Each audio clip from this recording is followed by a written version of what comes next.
اعوذ باللہ من الشیطان الرجیم بسم اللہ الرحمن الرحیم۔ اسلامک دنیا کے معزز دوستو، آج کی اس ویڈیو میں آپ سے والدین کے حقوق کے حوالے سے چند باتیں کریں گے۔ مزید تفصیل میں جانے سے قبل آپ سے التماس ہے کہ اگر آپ ہمارے یوٹیوب چینل پر نئے ہیں تو برائے مہربانی ہمارے چینل کو سبسکرائب کریں۔ اس کے ساتھ ساتھ ہمارے فیس بک پیج کو بھی فالو کریں تاکہ ہمارے آنے والی ہر ویڈیو کی اپڈیٹ آپ کو مل سکے۔ حضور صلی اللہ علیہ وآلہ وسلم کے پاس ایک شخص آیا اور اپنے والد کی شکایت کرنے لگا کہ وہ جو چاہتے ہیں میرا مال لے لیتے ہیں۔ نبی کریم صلی اللہ علیہ وآلہ وسلم نے اس آدمی کے باپ کو طلب فرمایا۔ لاٹھی ٹکتا ہوا ایک بوڑھا شخص حاضر ہوا۔ آدمی نے جو شکایت کی تھی آپ صلی اللہ علیہ وآلہ وسلم نے بوڑھے شخص کو بتائی تو اس نے کہا کہ اے اللہ کے رسول صلی اللہ علیہ وآلہ وسلم، ایک زمانہ تھا جب یہ کمزور اور بے بس تھا اور مجھ میں طاقت تھی، میں مالدار تھا اور یہ خالی ہاتھ تھا۔ میں نے کبھی اس کو اپنی چیز لینے سے نہیں روکا۔ آج میں کمزور ہوں اور یہ تندرست، میں خالی ہاتھ اور یہ مالدار ہے۔ اب یہ اپنا مال مجھ سے بچا بچا کر رکھتا ہے۔ بوڑھے باپ کی یہ باتیں سن کر رحمت عالم صلی اللہ علیہ وآلہ وسلم رو پڑے۔ آپ صلی اللہ علیہ وآلہ وسلم لڑکے کی طرف مخاطب ہو کر فرمانے لگے کہ تو خود اور تیرا مال تیرے باپ کا ہے۔ تیرے ماں باپ اگر غیر مسلم ہوں تب بھی ان کے ساتھ اچھا سلوک کیا جائے، ادب و احترام کے ساتھ ان کی خدمت کرنی چاہیے۔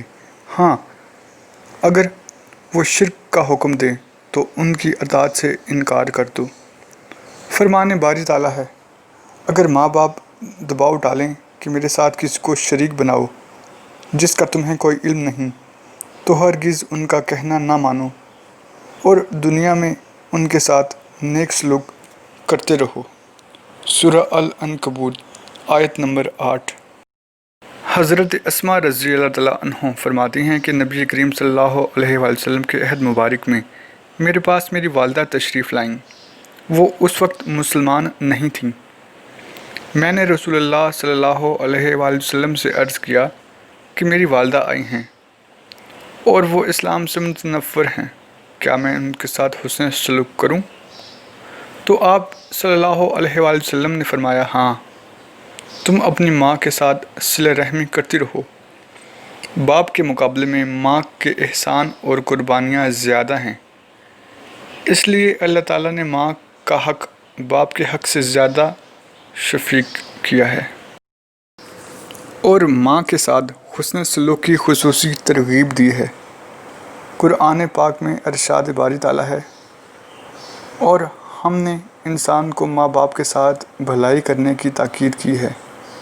سورہ الاحقاف آیت نمبر 15۔ اس کی ماں تکلیف اٹھا کر اسے پیٹ میں لیے پھرتی رہی اور اس نے ولادت میں جان لیوا تکلیف برداشت کی، اور پیٹ میں اٹھانے اور دودھ پلانے کی یہ مدت 2.5 سال ہے۔ سورہ الاحقاف آیت نمبر 15۔ ماں باپ کی پرخلوص خدمات کا اعتراف کرنے اور ان کے احسانات یاد کرنے کے لیے دل سوزی اور رغبت کے ساتھ اللہ تعالیٰ کے حضور رحم و کرم کی درخواست گزاریے۔ اللہ تعالیٰ کا ارشاد ہے کہ دعا کرو کہ اللہ تعالیٰ ان دونوں پر رحم فرما جس طرح ان دونوں نے بچپن میں میری پرورش کی تھی۔ اے پروردگار، رحمت و محبت اور جانفشانی سے انہوں نے میری پرورش کی اور میری خاطر اپنے شب و روز میرے اوپر نثار کر دیے۔ تو بھی ان کے حال پر نظر کرم فرما۔ اے خدا، اب یہ بڑھاپے کی کمزوری اور بے بسی میں مجھ سے زیادہ خود رحمت و شفقت کے محتاج ہیں۔ پروردگار، ان کی خدمت کا کوئی صلہ نہیں دے سکتا، تو ہی ان کی سرپرستی فرما۔ اور ان کے اوپر اپنی رحمتوں کی بارش فرما۔ آمین ثم آمین۔ دوستو، امید ہے والدین کے حقوق کے حوالے سے یہ ویڈیو آپ کو پسند آئی ہوگی۔